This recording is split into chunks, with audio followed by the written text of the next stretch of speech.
What's up everyone, welcome back to Otakuact. So we open with this absolutely chilling scene. Nearby hunters stood in awe as the Goliath stepped onto the battlefield, squaring up against Raiken. Like, can you imagine being one of those hunters? Just watching the Thomas Andre, face off against this Beast Monarch. Sensing the urgency, Thomas ordered them to start evacuating civilians, then turned his full focus to the enemy before him. This man is such a professional even in the face of death. The monarch's twisted grin widened as he recognized the threat in front of him, and without hesitation, he lunged. This isn't some mindless beast. This thing's intelligent, and it's enjoying this. His massive claws slashed forward with terrifying speed, raking across Thomas's chest. But here's where Thomas shows why he's called the Goliath. The blow barely slowed him down. Thomas's muscles coiled as he retaliated with a bone-crushing punch that sent Raiken's head whipping to the side. Dust exploded from the cracked ground as Thomas pressed in, another devastating blow following without pause. You can feel the raw power in every strike. But what's terrifying is, yet Raiken's expression didn't waver. If anything, the beast seemed thrilled. This monster is getting off on fighting Thomas Andre. That's how you know we're dealing with something on a completely different level. And then Thomas just goes full savage mode. Without wasting another second, Thomas grabbed the monarch by the head and slammed him into the street, the impact shaking nearby buildings and sending rubble flying. Meanwhile, we get this perfect cut to Cho Jong-un. As the clash between the two titans raged, Cho Jong-un arrived at the scene, stepping out of his vehicle with urgency etched across his face. His eyes scanned the chaos before him as he asked for a status update on the evacuation. A subordinate quickly approached and reported that the process was still ongoing. Hunters from various guilds, including the Fiend Guild and the White Tiger Guild, were doing everything they could to clear civilians from the area. But here's where it gets really scary. Jong-un's attention had already shifted. He could feel it. An oppressive pressure in the air that twisted his gut. The sheer presence of the magic beast ahead was unlike anything he had felt before. And remember, this is Cho Jong-un we're talking about. The man says, not even the Jeju Island raid had carried this kind of overwhelming dread. Something about it was wrong. If Jong-un is scared, we should all be terrified. Watching from afar, he narrowed his eyes at the distant battle tearing through the city and wondered what kind of monster Thomas Andre had engaged. But Thomas isn't backing down. In the heart of the destruction, Thomas didn't let up. His full-powered fist crashed against the Beast Monarch's jaw, sending the creature hurtling backward, carving a deep scar through the asphalt before slamming into a building. The concrete structure cracked under the force. But guys, here's the thing that made my blood run cold. Yet, even that wasn't enough to bring the monster down. Thomas Andre just sent this thing flying through a building, and it's still not enough. Without even a second to breathe, Raiken emerged from the dust with terrifying speed. His monstrous form blitzed forward, and in an instant his skull rammed into Thomas's torso with brutal momentum. But check this out. The Goliath didn't budge.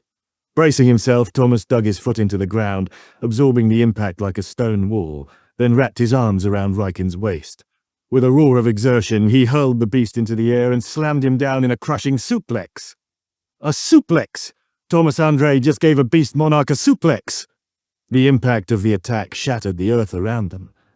Yet even that wasn't enough to end it. These two are absolutely demolishing each other. Raiken retaliated in a blur, delivering a powerful kick that slammed into Thomas's jaw with monstrous force.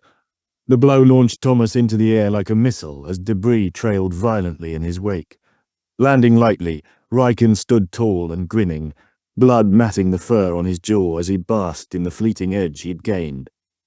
But here's why Thomas Andre is the GOAT. Thomas wasn't fazed. He landed on his feet a moment later, staring down the Beast Monarch, and with a determined look activated his reinforcement skill. This man just will not give up. Now we get the White Tiger Guild entrance. The White Tiger Guild arrived at the subjugation site led by Bayak Yuna. As they prepared to join the containment efforts, something massive crashed into the ground nearby, sending a shockwave rippling through the street. And this is where we see the true scale of this fight through Bayak's eyes.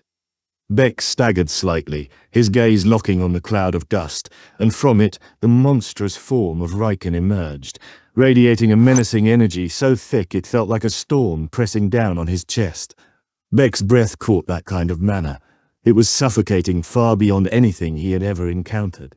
Remember, Baek Yunho is an S-rank hunter, and he's completely overwhelmed. His eyes darted across the battlefield until they landed on another colossal figure, Thomas Andre, cloaked in his full armor, standing tall and unyielding. The scale of the clash unfolding before him left Beck speechless. He had seen powerful beings before, but this was something else entirely. Thomas caught sight of Beck's team and barked out a warning, motioning for them to take cover. The battle ahead wasn't something they could interfere with. Even Thomas knows this is beyond what other S-ranks can handle. But then we get this absolutely terrifying scene. Raiken's bloodlust thickened the air, his jaws stretched open, hunger burning in his crimson eyes as he prepared to charge again. Beck instinctively began to shift into his beast form, sensing the gravity of the threat.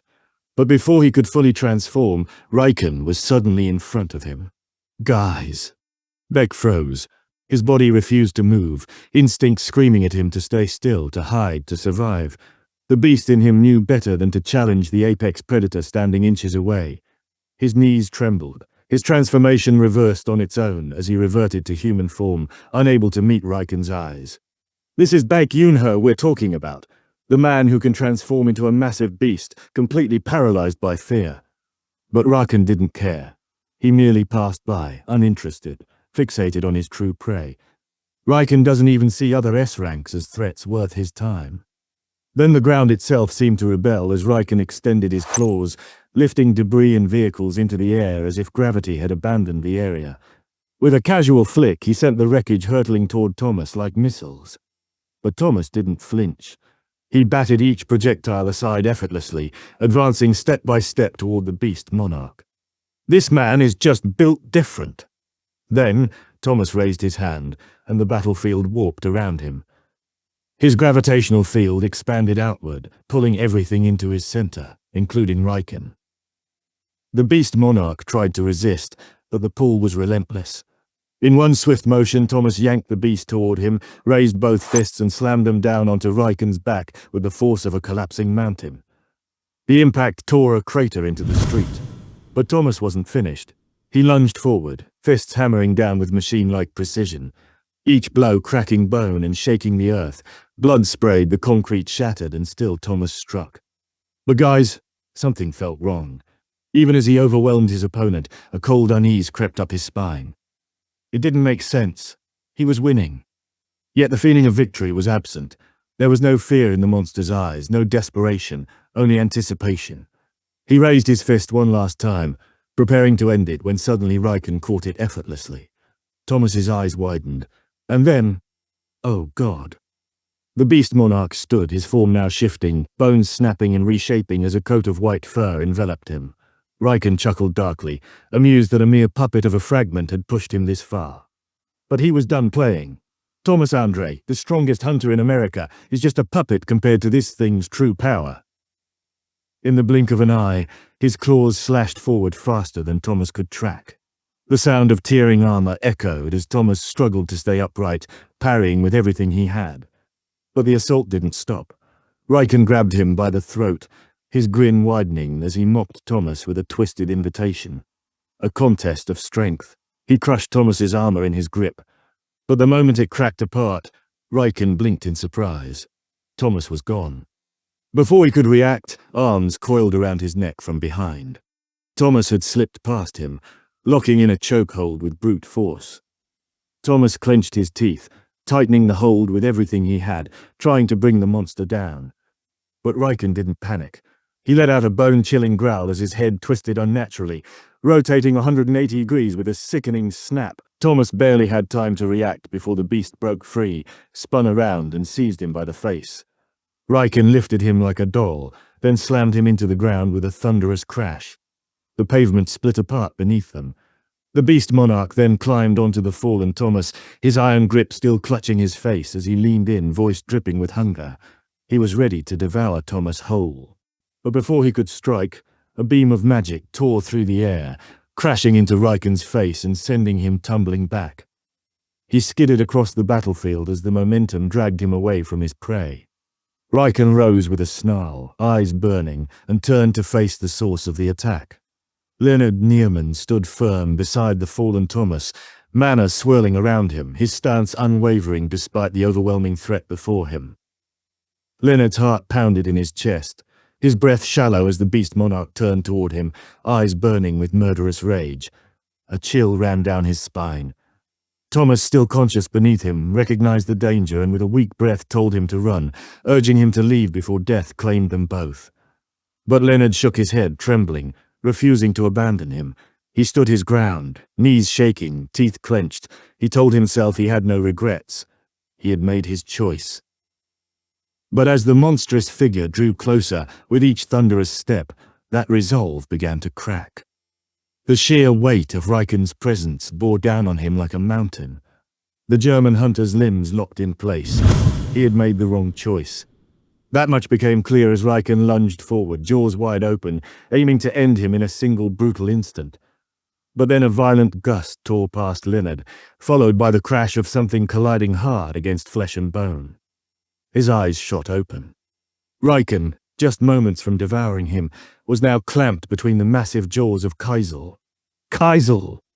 The shadow dragon had descended from the sky and dragged the Beast Monarch away with explosive force, yanking him off course mid-lunge. Raiken, suspended mid-air, twisted violently within Kaisel's grip. A series of wild slashes tore through the dragon's muzzle, and in a flash of dark mist, Kaisel's form vanished into nothingness. Raiken dropped back to the earth, unharmed and still grinning, fangs bared in savage delight. But then the shadows swirled. From above, something descended with blinding speed. And that's where it ends. What did you think of this episode? Let me know in the comments below. Don't forget to like and subscribe for more solo leveling content, and I'll see you in the next one.